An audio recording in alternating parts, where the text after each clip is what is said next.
Hey everybody, this is Hiroton Almighty 2011. Welcome back to Let's Play The Legend of Zelda Twilight Princess. In the last episode, okay, I guess I had the pause menu out. We had preparations for going into the desert for the first time. And in this episode, well, as you can see, we're obviously in the desert. Well, Gerudo Desert for that fact. Considering I was surprised by the pause screen and everything, I need to come clean right now. This is all actually post-commentary, for two reasons I'm going to get into right now. So, long story, and the fact that I'm missing this Poe is actually a reason why this is a funny story. Well, I recorded this back around, I want to say the end of May. And, well, I tried recording this off of my Wii, and for some reason I was having a really hard time getting the footage to work. Well, not footage, the game. And pretty much what happened was, the Wii wouldn't read my GameCube disc, no matter how hard I tried, but when I put it back in the GameCube, everything was fine. And I just figured, oh, maybe my disc finally died or something. Or maybe my Wii's messed up. So I tried Paper Mario Thousand Year Door, and same thing. It didn't work on the Wii, but it worked fine on the GameCube. But when I tried a Wii game, the disc drive was working perfectly fine. So, yeah, I realized I should have recorded off my GameCube for this, but basically what I ended up doing is my Wii's hacked because I have stuff like Project M and all that. So I basically downloaded a ROM of Twilight Princess and decided to record off of that to see if it would work any better. As you can see from the fact that things were loading slowly and the hitboxes were really weird, yeah, you can tell that was not the best idea. So, realistically, I should have recorded off my GameCube, but I was lazy that day and my GameCube was all the way in the other room. And that being said, I eventually found out the problem later, and it turns out if you hack your Wii to play any GameCube game, it disables the backwards compatibility in the disk drive. That's so weird, but yeah, that's basically what happened to me. So, this entire episode's post-commentary, because honestly, I tried commentating over this originally, and oh my god, it just dragged on with the fact that things wouldn't, well, stuff like that. get on there, stuff like that. The fact that things wouldn't load correctly. So you're basically seeing the abridged version of everything I had to do, with crossfades and everything. So, the reason why I am deciding, yeah, I'm never going to record off in a emulator again, is the hitboxes are weird, load times are weird, some of the sound effects are off, and as you're going to see in this video, I actually do collect a few Poes, but I only collect about 2 of, I think, the 4 or 5 that I come across, simply because the hitboxes weren't working. There's also a mini-boss in this video, and again, because the hitboxes weren't working, I couldn't collect it. There's 2 golden bugs that we're going to be collecting, as we're coming up to one right here, and thank God these worked fine, and whoa! No! Okay, thank God. It looked like he was coming right after me. Believe it or not, those things are actually Mulgeras. You remember that giant thing from Wind Waker? Yeah, that's what that is in this game. Anyway, how you guys doing? I actually came back from a vacation from Florida, and yeah, I'm having a hard time doing this. I actually came back from vacation from Florida, and again, because I sporadically upload these, it doesn't seem like that. But yeah, pretty much that's why I'm doing post-commentary now, and oh, what's wrong with Link's face? Oh my god, it just loaded in like afterward. What is with all this? Okay, again, this is why I'm not going to use an emulator ever again. I'm just going to go back to the legit game after this. It just sucks that I can't record off my Wii anymore, that if I do, I'm going to have to use an emulator, and probably not considering all the stuff that's happening here. But, in any case, so the first golden bug that we collected there, its partner is actually also in the desert in this crevice over here. At least I think it's this crevice. That's not the right crevice. Okay, if there's one thing, oh, here it is. If there's one thing I do have to complain about Twilight Princess, while people do say this Twilight Princess map is too big for its own good, and I do agree. There it goes again. While people say Twilight Princess map is too big for its own good, I do agree with that, only for certain places. I think Gerudo Desert is too big for its own good, mostly just because I'm not a big fan of the desert, and frankly, the desert just kind of drags on if you don't know what you're doing, and sure, there's a lot of stuff to collect, but still. Okay, Remember earlier in the LP when I said we'd be getting a chance to restore the Bridge of Eldin, just like how it gets restored in Super Smash Bros. Brawl? Well, guess what we're gonna go collect? Also, over here is where we find our warp point into the desert. So as soon as we take care of these shadow beasts, which, yeah, I'm pretty much spoiling it considering I'm not gonna trust this video, since frankly I don't really remember what happens in this video, so I'm gonna be laughing along with you with some of the weird glitches. Anyway, we're starting off a warp point over here. And this is how we're going to get back to the desert, you know, pretty much free of cash, so we don't have to use the can anymore. There's also a Poe over there, but I'm going to spoil it for you right now. I don't collect it just because, since the hitboxes are weird on this emulator, I didn't get a chance to defeat it before the sun came up, so... Oh yeah, and also, by the way, I don't remember if this was a failed recording or anything, but for the life of me, it took me 5 tries to do that. And I think I cut out those attempts, but I don't remember. Anyway, you can kind of see that the sun's coming up, so I'm just going to spoil it right now. I'm not going to beat this Poe. Anyway, I'm actually going through a bit of hard time in my life, but, you know, I don't want to bore you guys on that. And, yeah, again, oh, that's what happened. I don't beat it because the warp, because the energy field made me jump off, and by the time I got back up, it was too late. Okay. In any case, yeah, that's basically, I've been kind of going through some tough times lately, but I don't want to bore you guys with all those details. It's just, let's just say, that's probably going to be my first and last trip to Florida in a very, very long time. I did enjoy it, granted, it's just not what happened after I got home. Anyway, let's go over here and, I guess warp out this block since we're not going to get to this Poe in time. By the way, you get to see what happens if you don't defeat a Poe before the sun rises up. They just kind of... Ow. You are in the sunlight, my friend. Ow. They just kind of, Oh, are you kidding me? I was literally just there. That's the thing, too. I was literally just there, and it just kind of... And Link just kind of missed. So that's another thing that happens. So, yeah, they just kind of vanish. Anyway, we pick up this thing, and we head over back to, where the Bridge of Eldin is supposed to be. So now we can cross that bridge whenever we want now, too. This is still a really cool animation, by the way. Sorry about me rambling, considering I haven't done commentary in quite some time. I guess I should address something, too. In this video, even though it's all post-commentary, we are getting to the next major dungeon in the game. And I think I said this earlier in the LP, or it might have been Sonic Adventure DX, but every time we get up to a major dungeon, I take a break, and the next video will probably be Sonic. But because Sonic's story was the longest in Sonic Adventure DX, we're just going to end up going to Tails and Knuckles at the same time. Then we'll do 2 more dungeons in this game. And then we go to Amy and Gamma. And then, before the finale of this game, we finish up Sonic Adventure with the Supersonic story, and I'm not gonna lie, you realize I haven't mentioned Big.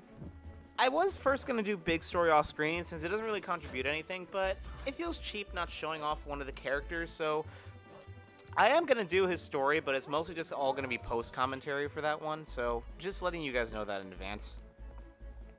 Though, knowing me and how I record, I probably am gonna forget that and mention it again. Anyway, what I realized is that now that we have the claw shot, there's actually an optional dungeon over here. Well, I say dungeon, I mean a mini dungeon that we can go to over here that will grant us a piece of heart at the end. But if I remember looking over some of the footage before I recorded this, something hilarious happened when I go through this mini dungeon, and I'm not sure if it's because of something I did, or just the fact that the emulator was being stupid. Also, over here, we have a male Phasmid, and again, you can tell how long it's been since I've recorded these videos, because I actually forgot we collected that earlier in the LP. Anyway, with enough of these ramblings, let's actually go inside this dungeon. And, yeah. Here's another thing I'm not showing. Again, you're seeing the abridged version of what I had to go through. I basically had to splice together all the loading times, because while some of the emulators are okay, in terms of the games they can play, because I was able to get through Fire Emblem Path of Radiance fine and all that, despite the music messing up. Um, the load times are abysmal in this game. Like, seriously, okay. Like, seriously, the load times are abysmal. Pretty much, load times in Zelda games are usually fine, even in a game as big as this. But pretty much, when I recorded this, there'd be times where I had to wait a good, like, say, like, 5 minutes for an area to load up. So you can see why I'm also doing this in post, because, yeah, it just was not worth it. So here's the first fuck-up. Yeah, realistically looking at that, I think I forgot to press a switch, and that's why I ended up just falling to my death in lava. Anyway, what... I haven't been explaining this mini-dungeon at all. You're supposed to basically jump down, and there's the electromagnets that you use your iron boots on as you're falling down. But as you can tell, you have to go activate it, and the enemies respawn every time, which is a little bit annoying, but I guess if you're messing up like I am, you can go get back your heart. See, I just love that, like, every time I go through this dungeon, well, this mini-dungeon, even, every time I put away the sword in the cool fashion, an enemy pops up, and he's just like, no. So here's another weird thing. I looked at the footage again for that part, and you noticed how, you know, there was a current for when I went through that. And yet, for some reason, there wasn't a current when I jumped off again. And again, I don't know if that's an emulator glitch or just something messed up with the level loading or something. Well, I guess that's the same thing, but also, when Link was loading back in there, I could have swore that the Master Sword just kind of popped in. I don't know if I'm right or not. I'm probably gonna have to look at that in post again. Yeah, I'm doing post commentary pretty much. I'm gonna be like Tim, where I have two guys talking over each other. See, and that time, that's not supposed to work, because this is actually the end of the mini-dungeon, and I'm not supposed to be here yet. So I don't know what's going on in this emulator, and at that point I'm just like, okay, I'm at the end, F it, I don't care. I just want my piece of heart and I want to leave. Because there's also supposed to be a Dodongo you're supposed to fight before coming to the end, and he's not here either. So that opens up and you get an orange rupee, which I can't carry, but over there, oh, there's the Dodongo. So over here near the Dodongo, that's where your reward is, which is, well, as soon as I get past it. Also notice the Dodongos go down in 3 hits now that you have the Master Sword. Yeah, over here is your piece of heart. Yeah, there we go. Okay, now let's actually exit out of here. What am I doing? Why do I have my sniper equipment? Oh, right, I remember now. Okay, again, I apologize, but, like, it's been so long since I've recorded this footage. I actually forgot what I was doing for some of this. So, yeah, we can just warp out of here, but if you're ever curious on how to get out, there are claw shot targets over there. Alright, now let's go back to the Gerudo Mesa. Yeah, it takes a little while for Link's model to load, too. Back in the Gerudo Desert, whoa. You notice... Okay, I guess my past self didn't decide to show it off. Now that we returned the bridge back to its rightful place, you might have noticed that there was a small, like, ladder leading down into that that mountain. That is the Savage Labyrinth. Well, actually, it's called the Cave of Ordeals in this game, but that's basically the Savage Labyrinth. We're going to be tackling that near the end of the game, so... Okay, over here is something exclusive to this area only in the game, and something else later, much later in the game. This is your stealth section. You can choose to take out these enemies, and... Oh, right. I forgot. Here's another reason why I'm not recording this on an emulator ever again. Even, as I said, this is a stealth section, and there are snipers and lookout posts that basically are, you know, looking for Link, and, you know, they'll call when they spot Link, and they'll send enemies after him. Yeah, you can avoid this and sneak up on them by sniping them from a distance so they won't notice you, But you notice how that guy noticed me, even though I wasn't anywhere near him, and when we looked through a sniper, there wasn't anyone there? Yeah, he just spawned in because of the emulator. And that's not the worst part of it. Even though the enemies just spawn in the sniper post, there'll be times where you clearly did not get spotted, and the enemies will notice you right away just because there's no draw distance on the emulator. So I guess you could say that the emulator makes the game a little bit harder because of that, but it's unintentionally hard. Anyway, I don't remember what I'm doing here, but I think I'm going over to collect a Poe. Because I know that there are 2 more Poes, and I think a piece of heart in this Gerudo mess up, but don't quote me on that. No, actually I remember. It's just 2 more Poes in the Gerudo mess up, and I think I didn't wait. I think I didn't wait for nighttime, so I'm just going over to do what's required. And what we have to do is actually ride on the boars, which I don't remember their names. I'll put on screen if I figure out what their names are. What we have to do is ride these boars and pretty much break down the barricades so we can continue further. The first barricade's over here, and I think this is just a way back up, even though you don't really need it. Oh yeah, it totally is. These things turn on a dime, though, which I really like. But the thing is, if you manage to hit a wall with these things, like that, you have to wait for them to stop being dazed, which takes about a good, minute. So, yeah, just try not to hit a wall. Thank God something that didn't happen on the emulator was, the fact that, sometimes I would have it that it would take them forever to, not be dazed and all that. Oh, okay. No, there's, I think there are 2 Poes here that only appear during nighttime, but there's a Poe inside a dig spot over here, which we have to claw shot to. And funny enough, I didn't notice this until I think my 3rd playthrough of the game. So yeah, I've just clipped through the wall. It's indicated by the 3 skulls over there, and outside of this area at nighttime, here's where another Poe will be. Again, the Poes that we miss we'll just come back to, if anything. And I'll go through all my footage and put a montage of Poes that we missed, so yeah. Anyway, over here, as you can see the Poe clipping through the rock, he attacks me, and this is pretty much the first place where I started losing frames and the emulator started messing up, so I actually paused the game for this. But thank God, with the fact that this is an enclosed area, there was no way for the Poes to get away from me. And here's a funny thing about the emulator too. Because it takes a while for the game to load the fact that you got a Poe soul and everything, you can basically transform back into a human and everything during their death animation. And it's really funny because I actually end up doing it later. Oh no, I end up doing it here. Never mind. I just killed something and I changed back. Anyway, sorry about that weird cut. Yeah, the bombs were actually making the emulator and my frame rate drop. So pretty much I cut there, and I guess it's a nice cut because a lot of people you guys kind of can't tell, but anyway, you notice how, hey, quit yawning, man, I'm gonna kick your ass.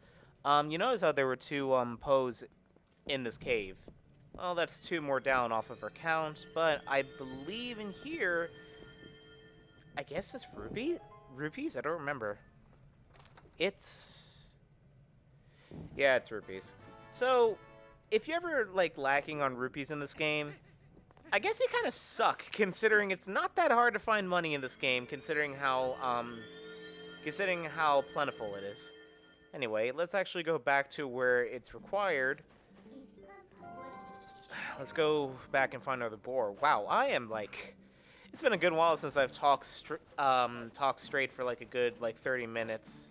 So, thankfully the Bulbins don't, respawn. So we can just go up and grab a boar and all that. What I find weird, though, is that these things aren't intelligent. I mean, I guess they're not intelligent because you can't talk to them as a wolf. Which, honestly, I find that really weird, because, like, you can talk to almost every animal, even Epona, but you can't talk to them. So I guess that just means if you can't talk to them, that just means they're not intelligent? Well, I mean, I guess if there's, you know, people with issues in real life, then there's people with issues in animals. Anyway, you have the hero spirit again, so I'm going to be quiet for this.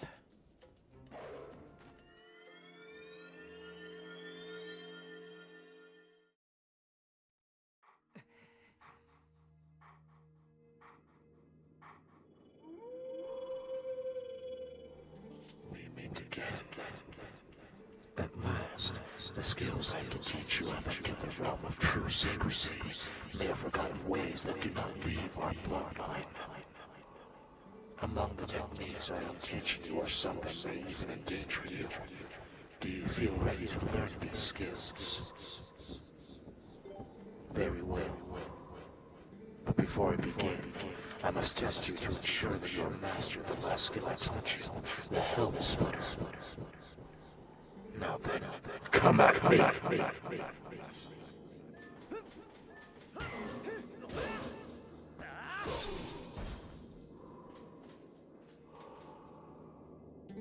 Excellent. It appears you certainly are capable of performing my last art. Very well. My fifth hidden skill is the Mortal Draw. Let it be hewn into your mind.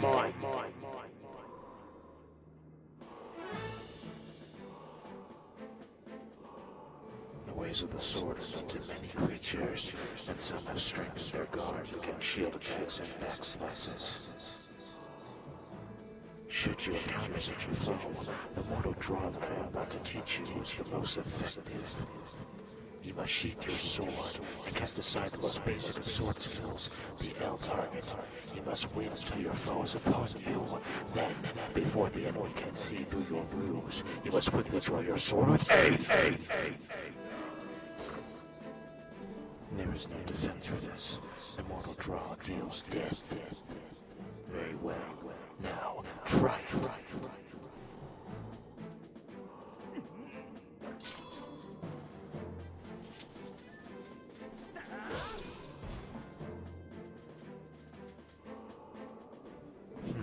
That was a pinpoint strike. But do not forget this technique leaves your life at risk. The fifth hidden skill, the mortal draw, has been passed on.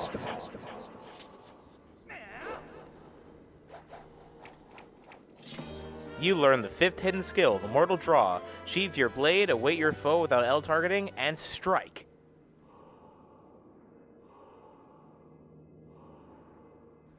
There are still two hidden skills for you to learn. Do not neglect your daily sword training between now and the time you come to learn the next.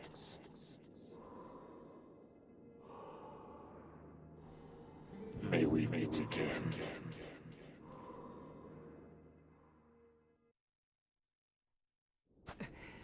Well, the Mortal Draw. Yeah, I kind of have a problem with that move. He says that it endangers your life, and yeah, it's exactly how it is, a Mortal Draw. Yeah, barely anyone in the game falls for this. Also, you know, remember the whole thing I said, how these are optional stealth sections? Where you can choose to either just run and gun it, or actually be stealthy. Normally I'm stealthy in this section, but for some reason, you notice how the moment I walked in, the enemy spotted me, right?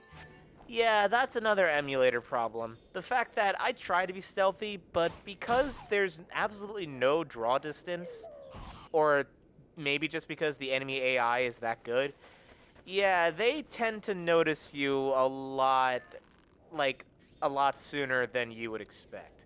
So, over here, I'm trying to basically still just be stealthy, and by the way, this is the ancient jail that Aru was talking about.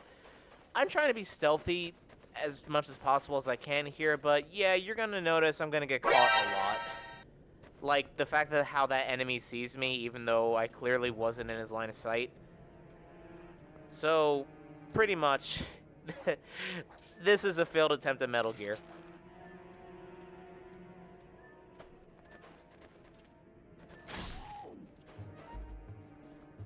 I'm gonna probably insert the the exclamation points whenever I get caught in this section too, even though it's probably going to happen a lot. So, yeah, just be ready for that. Anyway, it's actually getting nighttime now, so I could have went back for this pose, but I wanted to have some story progression. We're going to come up here and, yeah, I got, see what I mean?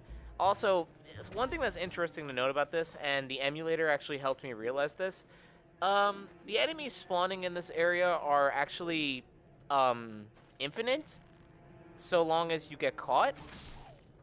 And here's the thing. I actually do notice that, I noticed looking at it now, I didn't notice the enemy up on the top left there. Like, I realized I didn't notice him up on the top left there, so right there was my fault. But back when I was first doing this, the first enemy that saw me, you guys know that wasn't my fault. Like, I clearly just entered the area. I did not even get a chance. Anyway, yeah, so, basically, the moment that you get, normally the moment when you get spotted in this section, enemies are going to start infinitely spawning and start coming after you because, well, you're inside the stronghold. Like right there. But because this is on the emulator, for some reason, they don't start spawning till this section.